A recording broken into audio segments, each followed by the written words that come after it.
person on the internet, thank you for clicking play on this video about the Canon EOS R. So the EOS R is a new camera by Canon. They sent me a box full of goodies to play with for a couple days, and I thought I would take this opportunity to review the camera as a time-lapse photographer, because if you don't know who I am, my name is Vandeputte. I'm a time-lapse photographer living in Australia. This channel is all about time-lapse travel and tutorials. That's right, we have that new tagline now.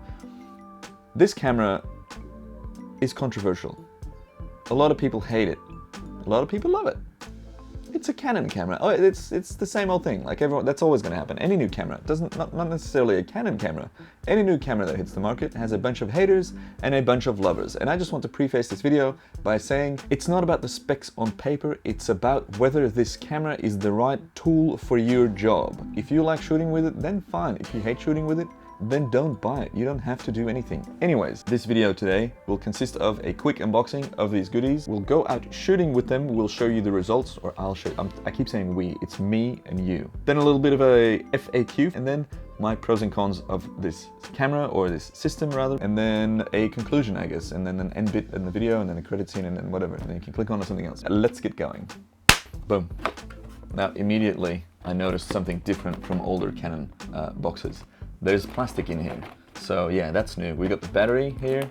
We have a USB-C to USB-C cable. That's exciting, with a little mount grip to put on your camera. A charging cable, instruction manual, battery charger, lens pouch, lens hood, neck strap, plastic, a lens. This is the 24 to 105 f4 kit lens. Now, this is a very newly developed lens, so I've actually shot with it. This isn't the first time I'm taking out a box. Sorry, I'm cheating. It's quite a well-performing lens. It's got a wide angle to quite tele range. It's got a zoom ring. It's got a focus ring. And then it's got this extra control ring, which is new to the system. Show you the back of that as well real quick. That's what that looks like. And then here we have the front. And then finally, the actual camera. Boom, there it is. This is the Canon EOS R for your viewing pleasure. So that's what's in the box of the Canon EOS R with the 24-105 kit lens. Now we've got these other goodies that I'll unbox real quick as well, shall we? Because, you know, might as well.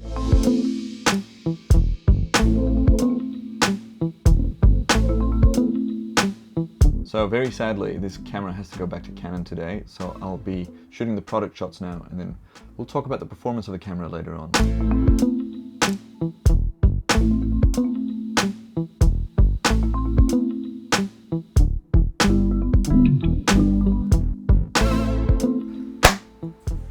Hello and welcome to the day after the previous shot. Right now, I don't have the camera anymore, sadly. I wish I had it still, because there's so much more I wanted to try out with it, but I have done my best to write down all of my thoughts. And first up, let's go over the time-lapse footage that I shot with it, shall we? So I've shot one holy grail with it. I've shot a daytime manual time-lapse with it. I've shot some other time-lapses with it during the daytime, and then I shot some nighttime time-lapses as well. So first up is just the daytime shot. This was shot as a in-camera time-lapse movie mode, which allows you to shoot time-lapses without having to render them.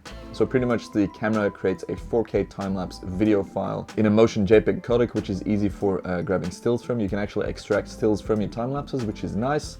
I shoot these always on full manual, and you know, the results are there. It's easily processed. You can set up video profile beforehand, and it's straightforward. Listen, there's nothing complex about this. The daytime time-lapse shot in time-lapse movie mode, completely manual, so all the settings were dialed in by myself. I didn't let the camera decide anything for me, so manual ISO, white balance, settings, exposures, and everything. Settings for this shot would have been a 3 or 4 second interval, and I let it run for a little bit, and you know, it looks good, the highlights look good, it's nice and sharp, it's pretty straightforward, there's nothing complex about this.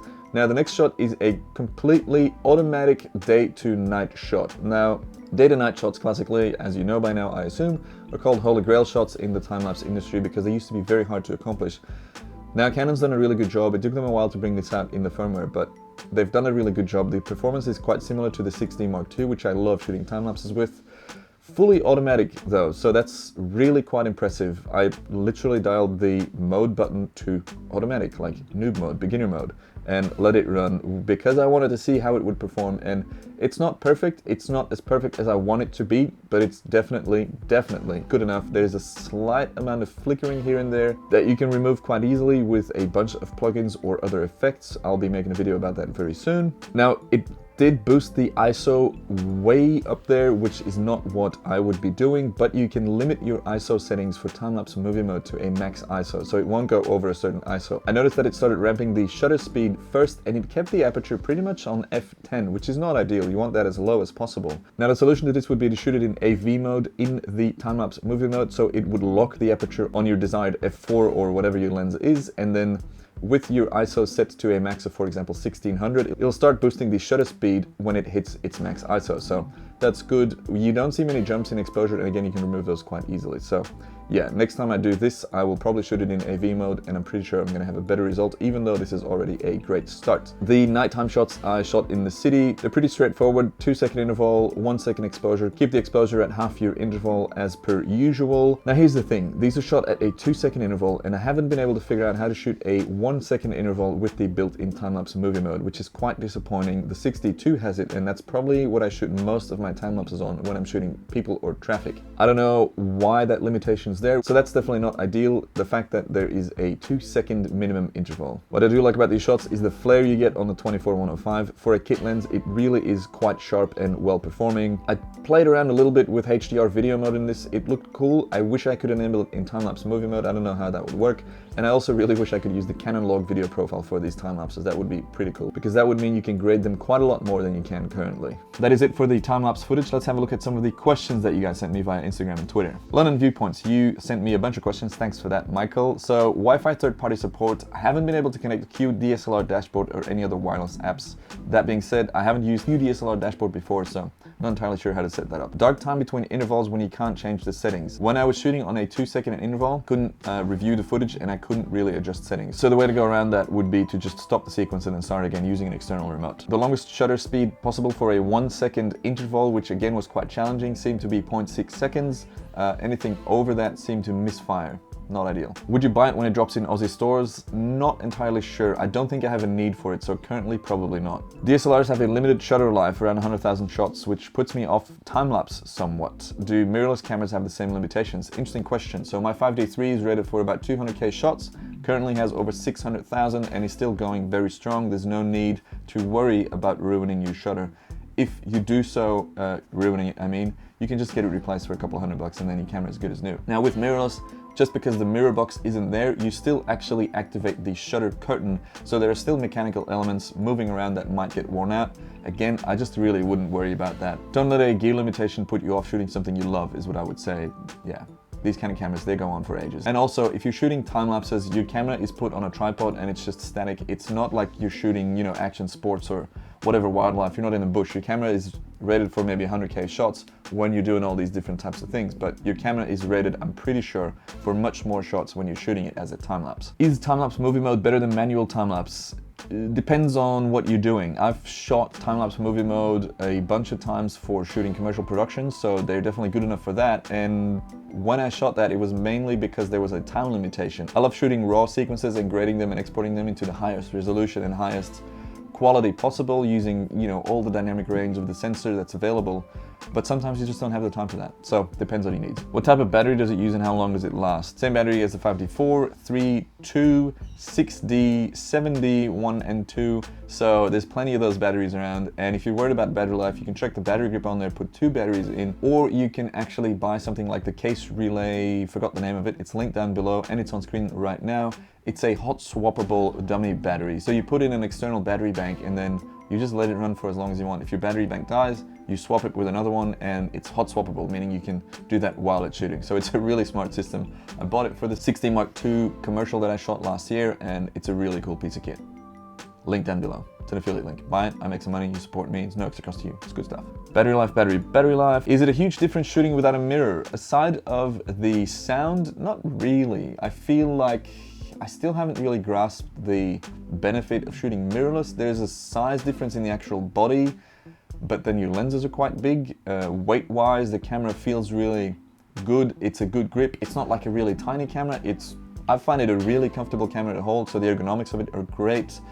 So yeah, Drop a comment if you figured out why mirrorless cameras are better than DSLRs. Does this camera suit my workflow for hyperlapse and time-lapse? That is an interesting question. I'm currently very happy with the 6D Mark II, so I'm not entirely sure if this camera would replace that or if it would be similar with extra benefits. I do like the idea that there's 4K video in there, but then that's at a crop.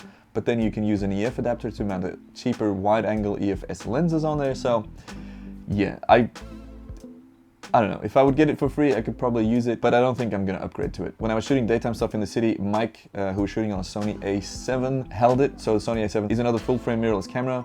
He held it and he was quite impressed with the grip. I don't have any experience shooting Sony or mirrorless. I've always been shooting on, 5D, 6D, 1D. So those grips are huge. This thing, even though the camera is slightly smaller, again, very great ergonomics. Thanks for those questions. If you have more, drop them down this video and I'll see if I can get back to you. Now, the pros and cons, my thoughts on this camera, both positive and negative. As per usual, let's go with the pros first. One of many things I liked about this camera is the fact that there are lots of different exposure settings possible in time-lapse movie mode, where I feel like that was a bit limited in the 6D Mark II. Now, the performance seems to be about the same as the 6D Mark II, so if you're looking for a time-lapse movie mode camera, the 6D2 or the EOS R might be about the same. On the 6D, when you finish your time-lapse movie, it automatically switches back to video or whatever mode that you were in, whereas on the EOS R, it stays in the time-lapse movie mode, so it's actually quicker to set up another shot. Seems minimal, but I just like that little bit of attention to detail. It's quite nice not having to set up your whole shot again. You can just keep going with the same settings, reframe, hit start, and you're off again. I really like the top display. It's much better and it's much more clear what's going on with your camera. It's the little things, like showing you how many shots are left. On the 6D, when you're shooting at a fast interval, it just doesn't show you how many shots are left, and you got to keep track of it on your watch, or just kind of wait until it finishes to have that information on this display. Again, it's a little thing, but I really quite like it. Something really interesting. So in 4K movie mode, the camera has a crop. I think it's a 1.6 or a 1.7 crop. You can actually enable that in time-lapse movie mode, giving you extra reach with your lens. So here's a shot that I shot at 85mm in the normal 4K mode in time-lapse, which is without the crop. And here's the exact same shot, but I enabled that 4K crop. So it gives you that extra bit of reach. It's a digital zoom, it's not an optical zoom, obviously, but it has the exact same pixels and it should be the exact same sharpness. So that is quite nice. It gives you extra reach with the same lens. So you could be running around with a 24-105 and have anything from a 24mm to a 100 and about 60-70mm. Hello. What are you doing? Where are you? I'm at home, I'm shooting and editing some videos. I'm actually mid-shoot right now and the camera's still rolling. Say hi. Hi. Hey guys, my name's Matt. Welcome to my channel. I'm a time-lapser. I'm a hyperlapser. I'm everything in one, and that's why you should hire me, Matt Vandeputte. Now for the cons, there's no built-in intervalometer, which I don't understand. Feels a bit like an oversight maybe. It's definitely something that's easily implementable with a future firmware upgrade, but then again, they didn't put that in the 1DX when it launched on other cameras after the 1DX launched, so yeah, I'm kind of really hoping that it gets put in there, especially because it's got the time-lapse movie mode. Just put the intervalometer in there, Canon, please, thank you. That being said, it has the 2.5mm TRS jack on the side, which opens up your options for time-lapse remotes. There's some cheap ones out there. Speaking of remotes, I'll be making a video about that soon because there's pros and cons with everything, and it's the exact same thing with cheap or expensive remotes. Anyways, more on that soon. I wish it had C-Log or Canon Log in time-lapse movie mode. Sadly, you can't activate time-lapse movie mode when Canon Log is switched on. The biggest downside to me currently is the fact that you can't have a 1-second interval in time-lapse movie mode. Again, I use time-lapse movie mode all the time, especially at the 1-second interval. It allows you to shoot a 300 photo sequence in 5 minutes because that's how maths work. I don't know why that limitation's there. You can actually put in one and then hit enter, but then it switches back to 2 seconds interval. I hope that gets fixed. Maybe it's a bug, or maybe it's got something to do with the amount of data that it's running away. But it's no different from the 6D, and I'm assuming that the write speeds are better on this camera because it's much newer and it's this whole new system, so yeah, not too sure about that one. Pros and cons done. Now a couple of extra thoughts, a couple extra notes on this camera or this camera system and this lens that I've been shooting with. The kit lens that came with the camera, the 24-105 f4, is great. It is, yeah, it's quite big. It's not too heavy. It's about as heavy as you'd expect for the size, but I love how sharp it is. I love the zoom range. I love the stabilizer. I love the lens flares. Lens flares for a lot of people are undesirable. I don't mind them. I feel like they add a bit of a cinematic flair to it. Something I noticed while shooting that Holy Grail, it ramps the shutter speed before it changes your aperture. So again, just put it on aperture priority mode. set up your max ISO value for time-lapse movie mode in the menu, which is a dedicated option by the way, just like on the 6D, and then it'll just ramp your shutter speed at an appropriate level. The adapter I found was really cool, so it opens up all these other lenses that you already own, and it adds a extra control ring. Haven't shot too much with it, but that ring is cool, having that extra thing. I feel like, you know, it's a bit of innovation, it's a bit of an extra functionality that you add onto older tech, which is nice. And yeah, I wish I had the camera for a longer time. Going to LA soon, wish I could bring it there and shoot lots of photos and videos with it to also make a review on that. But yeah, that's about it for this time-lapse review. We're at the end of the video. Do not click away because there's stuff I have to say. That's a little rhyme for you.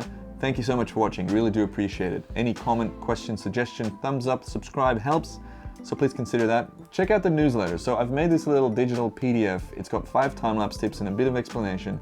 I've got another one of those little PDFs going live very soon. You give me your email address, I subscribe you to my newsletter. You get quality content, it's different, there's gonna be exclusive things there. It's gonna be fun, I promise. It's me taking back control of, you know, social media and the feed, your feed, because screw algorithms. They suck and they block me from reaching the audience that I've built over the last few years. So consider subscribing to that newsletter. You get a nice little time-lapse PDF with some tips for you. How good. Then there's Patreon, where you can download exclusive content like the time-lapse files that I used in this video if you want to have a look, or any raw files or photos. That's pretty cool as well, I'd say. Big thank you to Canon Australia for sending this piece of kit over to me. Enjoyed shooting with it. I hope I get it for a little bit longer next time. That's about it, really. Thanks for tuning in. Appreciate you sticking it out to the end. See you in the next video.